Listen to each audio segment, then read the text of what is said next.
holiday. What are we celebrating? Dad. Oh, happy birthday to you. Happy birthday to you. Happy birthday. No. No. It's not that kind of holiday. I know. Let's all wear costumes and give Dad candy. Sounds like fun, but it's not that kind of holiday either. I No. know. Oh, I know. Let's dress Dad up like a bunny, and then we'll all eat chocolate. But we'll hide Dad's chocolate in the yard. Not sure that's a good for Dad either. No. Okay. How about we all wear green, have a parade, and then pinch Dad as many times as we can? Well, that just sounds mean. No. I know. Let's dress Dad up in red, white, and blue, and then make him shoot off fireworks. Everyone likes fireworks. That just may be illegal. No. And I'm not sure you're getting the point. This holiday is for Dad. Maybe think of things he likes. That makes sense. I know he likes turkey, so let's have him cook a turkey, carve the turkey, and maybe even have him dress up like a turkey. I think you're getting closer, but... No. We can have a dance, and Dad can be a chaperone. No. All right, everyone loves presents. Let's have Dad cut down a tree, figure out how to get it home, figure out how to get it in the tree stand, figure out how to get it through the front door, carry decorations up from the basement, run to Juggerot 5 different times to get lights to put on the tree, watch him put lights on the tree while we drink hot chocolate, and then we can make lists of expensive things we want and then give the list to him. How is that for Dad? You're right. We'll wrap him up like a present and then put him under the tree that he worked so hard to put up. And he always looks so tired after all of that, so he can finally rest under the tree. That's not really it either. No. You guys are trying too hard. Maybe just do something you're good at. And make sure it's something Dad would enjoy. What about you, Noah? Do you have any ideas? No. I got it now. I'll get Dad his favorite food, let him sit in his favorite chair, draw him a picture, make up a song that's all about him, and I'll help make his whole day fabulous. That's a great idea, Louis. I know he'll love that. This is going to be awesome. Noah can lay down one of his snappy beats, and I'll dance a special dance just for Dad. Let's practice now. No. No. No. No. No. No. No. No. No. No. No. No. No, no. No. 1, No. 2, 3, 4. Dad hands. That's wonderful. Dad will absolutely love that. Fist bump. Now everyone can get to work. Use your special talents to do something special for your dad. Then no two dads will get the same gift. Thank you for watching, and for all you dads out there, Happy Father's Day!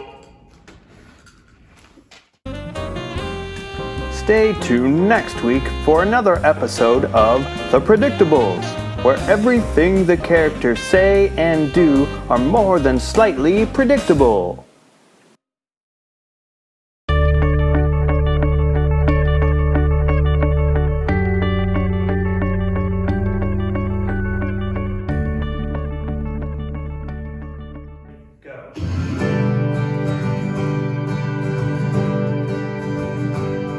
This world can be cold and bitter.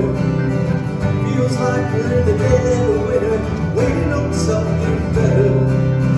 But am I really gonna hide forever, over and over again? I hear your voice in my head. Let your light shine for all to see. Start a fire in my soul, fan the flame, and make it grow. So there's no doubt. Let it burn so brightly that everyone around can see. And it's you that we need.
Good day, New Life.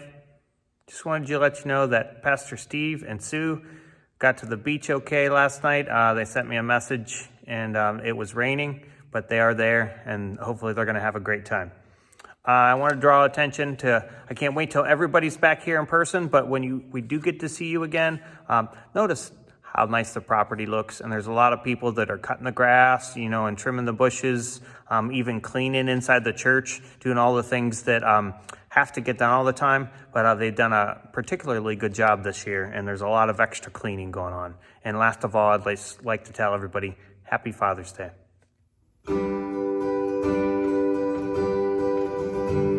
Your love is like radiant diamonds bursting inside of us. We cannot contain. Your love will surely come find us like blazing wildfires. Singing your name, God of mercy, sweet love of mine, I have surrendered to your desire. May this offering stretch across the skies. These hallelujahs be multiplied. Your love is like radiant diamonds bursting inside us. We cannot contain. Your love will surely come find us like blazing wildfires, singing your name. God of mercy, sweet love of mine, I have surrendered to your desire. May this offering stretch across the skies. These hallelujahs be multiplied.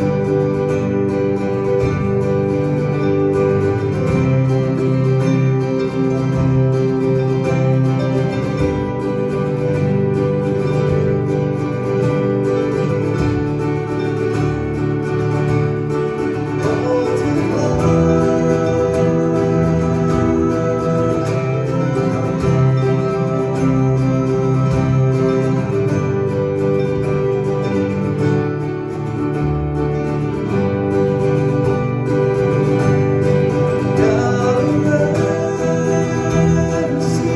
sweet love of mine, I have surrendered to your desire. May this offering stretch across the skies. These hallelujahs be multiplied. These hallelujahs be multiplied.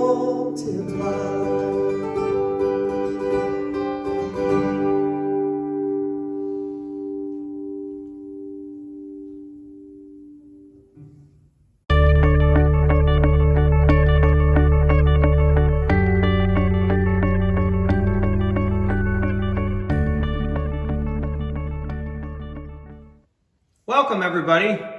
Happy to be with you today. We're going to start out with a little game. I'm going to hold up some pictures, and we're going to talk about what we think about them. Here's the first picture. I know I saw that a lot growing up. So Bounty. It's obviously paper towels, right? Does anybody know the phrase? Bounty, the quicker picker-upper. So what do you think Bounty paper towels do? They pick stuff up quick. Okay, that one's not too bad. But then what about this one? Brawny. Of course, this is the one with the big guy in the flannel shirt on it. It's also a paper towel. Brawny's supposed to be strong. So you think of Brawny and you think of the strong paper towel that's not going to rip no matter what you do. I'm not sure if it works that way, but when I look at that picture, that's what it makes me think. What about this picture? It makes me smile and makes me laugh. It's the Energizer Bunny. What is Energizer? It's a battery, of course. What's it known for?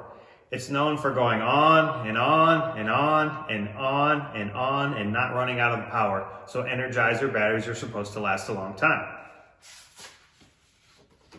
What about this logo? You know what this is? This is Volvo. Of course, it's a car brand. But what does it represent? What do people think of when they think of Volvo? Family vehicle. A lot of people think family and they think safety. And so family vehicle, safety, that's Volvo. And what about this picture? Different kind of car, right? This is Porsche. What do you think of when you think of a Porsche? Expensive, fast, maybe reliable. I'll never have one in my lifetime. Those are things I think of when I think of Porsche. What about this picture, Verizon? If you're like me, immediately pops in your head. Can you hear me now? Can you hear me now? Of course. Largest network, reliable. I get the bill, so I think most expensive.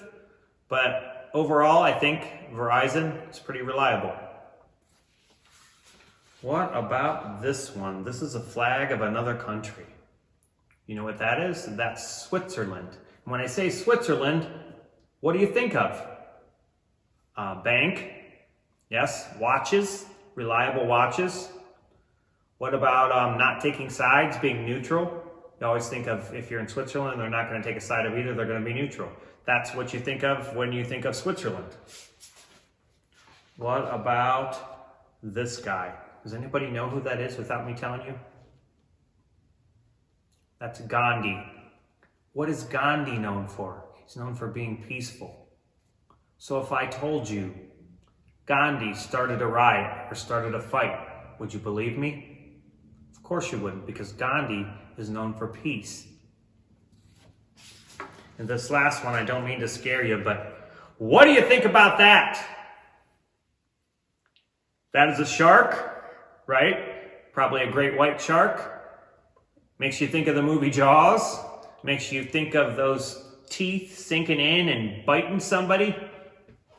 I don't know if it's fair or not, but when we see that image, that's what we think of. We think of not wanting to go to the beach. Sorry, Pastor Steve and Sue, you're on the beach right now. If you're watching this, you can still go out. I don't think any of those sharks are out there, but that's what it makes me think of. Now, it may be unfair because I happen to know there's a lot of sharks in the ocean and most of them don't bite anybody.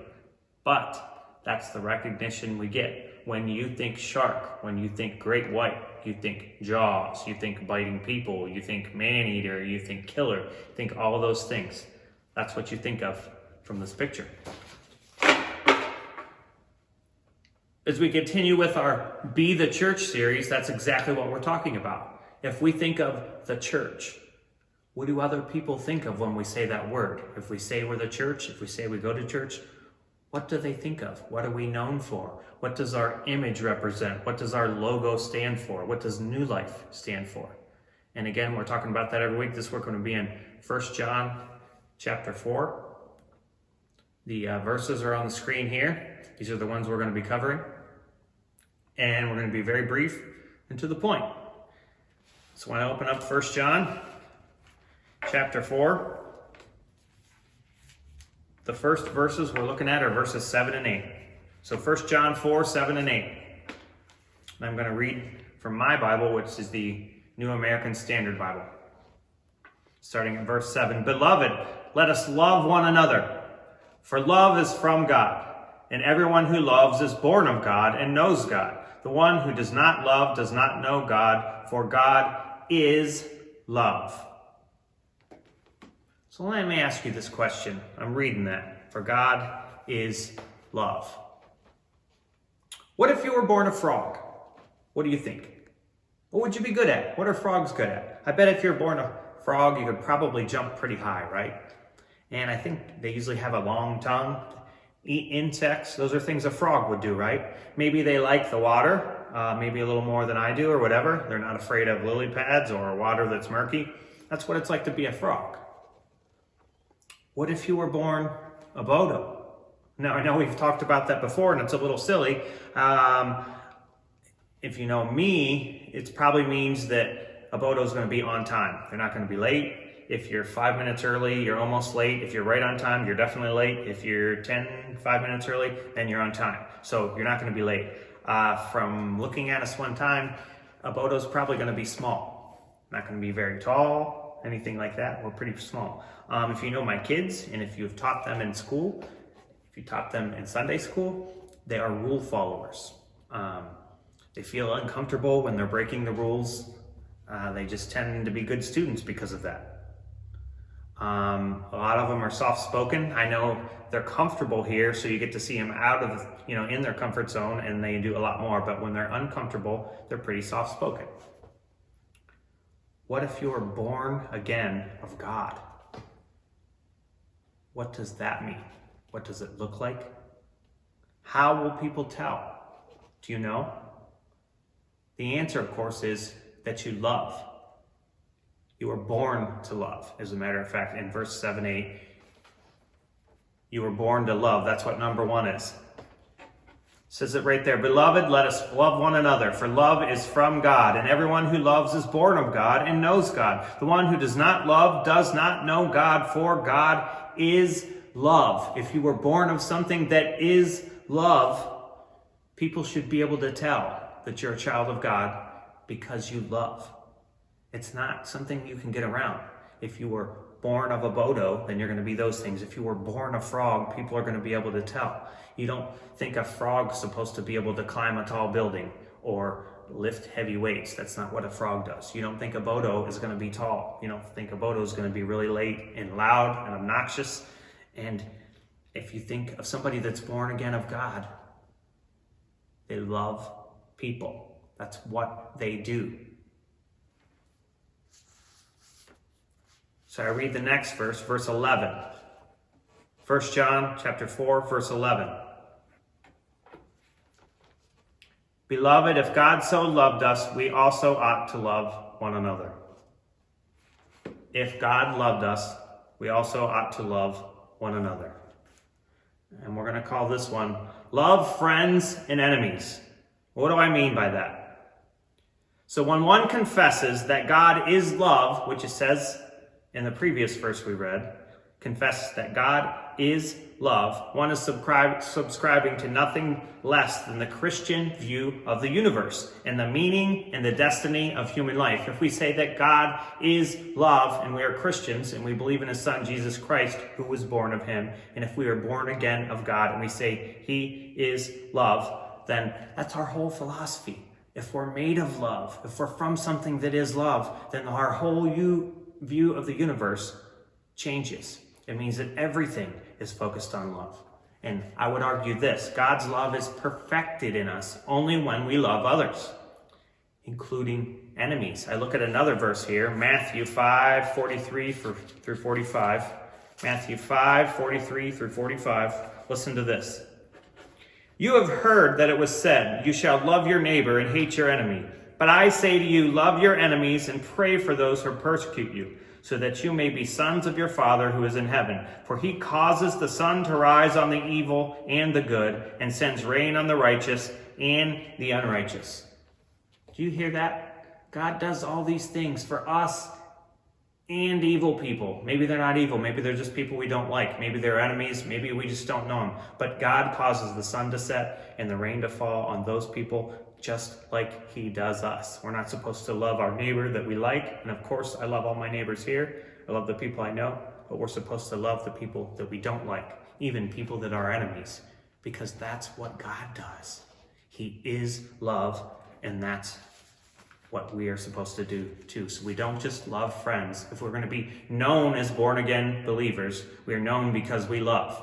And we are known because we love friends and enemies. The last verse we're looking at is 1 John chapter 4, verse 20. If someone says, I love God and hates his brother, he is a liar. For the one who does not love his brother whom he has seen cannot love God whom he has not seen. He is a liar if he does not love his brother. Think about that. And so we call the last point, don't be delusional. Well, if you look up the word delusion in the dictionary, it says a persistent false belief that is maintained despite indisputable evidence to the contrary. If I continue to believe that I am a frog, despite evidence to the contrary, I am delusional. I'm not actually a frog. But if I believe I am, and it's not true, and there's all kinds of evidence, then I am delusional. If we think we are born of God, yet we consistently do not love one another, we are probably delusional. Because children of God love people, all people. It's more than feelings, people. I know there's going to be people that rub you the wrong way and all that. But because your feelings come and go. But the proof of our love, the proof that we're trying to be children of God, is action.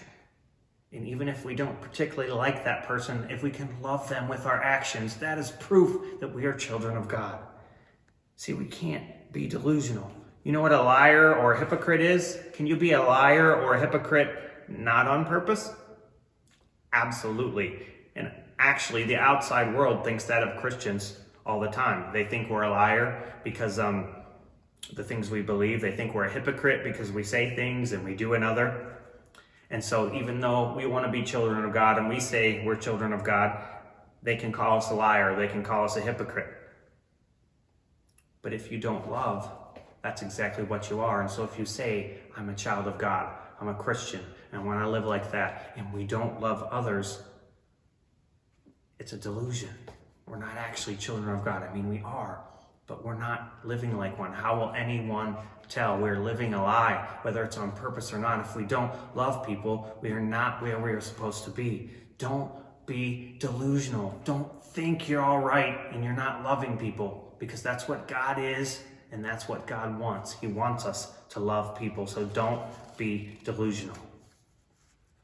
There's a story in John chapter 4 about the Samaritan woman at the well. And of course, she comes up and meets Jesus, and they're supposed to be enemies from where they're born and everything.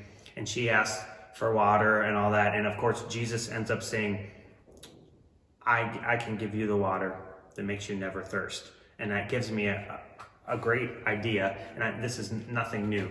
People say they want to have a church for the thirsty. They want to have a church for people that thirst, and for God and for everything else. Because listen to this, whether you believe in God or you don't, and I do, if he made us all, then it's a fact. It doesn't matter if somebody believes it or not. And he created us with a thirst deep in our soul, a fundamental longing put in there by God, our Creator. It is a thirst that only Jesus can satisfy through a relationship with him. Jesus is the true source of life, or water, both now and forever. And we always get the forever part and we forget the now. He is the true source of life, both now and forever. And so whether people believe it or not, they are born thirsty. If we love people, if they can feel that love, then their thirst can get quenched, even if they don't understand and believe in it. Our love fills the hole that they were born with, even if they don't know it's from God or whatever it's from, because we are from God. And if we're not delusional, and if we love our friends and enemies, we can fill that thirst in a way that they've never seen before by loving them. If we are called to love God and love others, which I always talk about, the first act of love is the giving of attention and time. And giving of attention to real people leads to real life encounters with God. If we do that, we can be the church. And if we can be the church and love others, we can be a church where thirsty people come and find life. Thank you. It's not about me. It's all about you. It's not about my pride. It's all about your truth. And so right here from the start, I open up my heart and say, Lord, here's every part. 'Cause it's all about you, yeah. It's not about me. It's all about you. It's not about my pride. It's all about your truth. And so right here from the start, I open up my heart and say, Lord, here's every part. 'Cause it's all about you, yeah.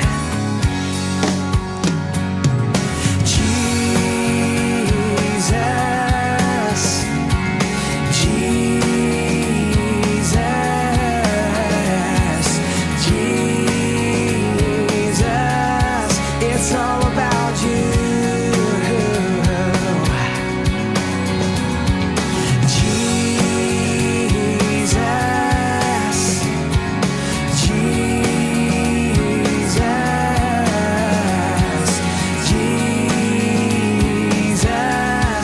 It's all about you. It's not about me. It's not about me. It's all about you. It's all about you. It's not about my pride. It's not about my pride. It's all about your truth. It's all about your truth. And so right here from the start, I open up my heart and say, Lord, here's every part. 'Cause it's all about you, yeah. Oh, Jesus, Jesus,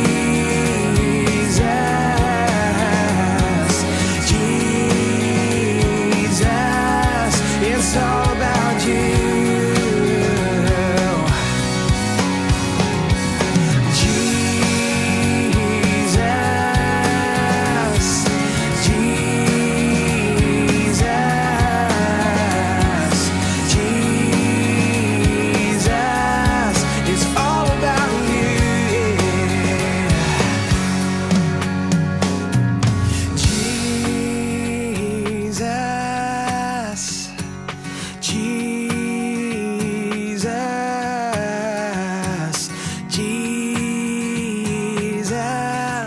It's all about you. It's all about Jesus, Jesus, Jesus. It's all about you.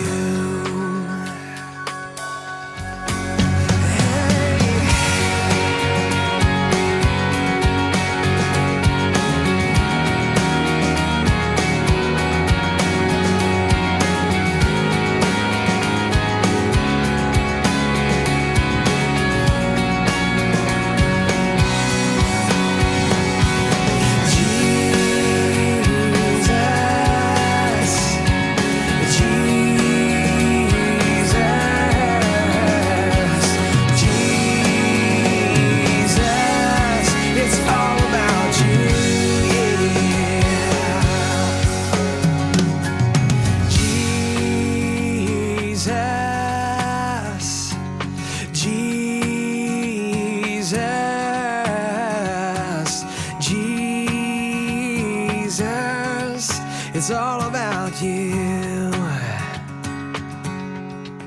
It's all about you.